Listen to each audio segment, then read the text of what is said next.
ഈ London strawberry കഴിക്കാൻ വേണ്ടിയിട്ടാണ് ഇവിടെ പോയത്.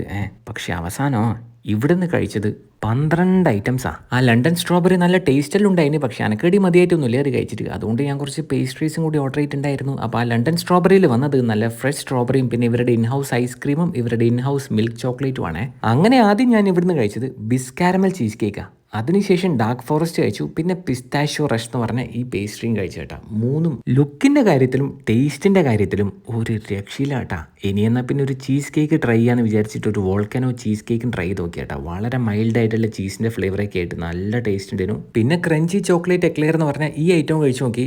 ബെൽജിയൻ ചോക്ലേറ്റ് ഷെല്ലും ക്രീമും എല്ലാം കൂടെ വരുന്ന നല്ല നൈസായിട്ടുള്ള സെറ്റായിട്ടുള്ള ഒരു ഐറ്റം. ഇനി എന്ത് കഴിക്കുമെന്ന് വിചാരിച്ചിട്ടൊന്ന് ചുറ്റും നോക്കിയാലോ കുറേ പേര് ബെറീറ്റെല്ലാം കഴിക്കുന്നുണ്ടായിരുന്നു. അപ്പോൾ അവിടെ ഞാനും അതൊരെണ്ണം അങ്ങോട്ട് കഴിച്ച് പിന്നെ കുറച്ച് ഐസ്ക്രീംസും അങ്ങോട്ട് കഴിച്ചു. അപ്പോൾ ഈ സ്പോട്ടിൻ്റെ പേര് വോൾക്കാനോ ക്രീമറി എന്നാണ്. ലൊക്കേഷൻ വരുന്നത് എറണാകുളം വൈറ്റില സുഭാഷ് ചന്ദ്രബോസ് റോഡിനടുത്താണ്. അപ്പോൾ ശരി.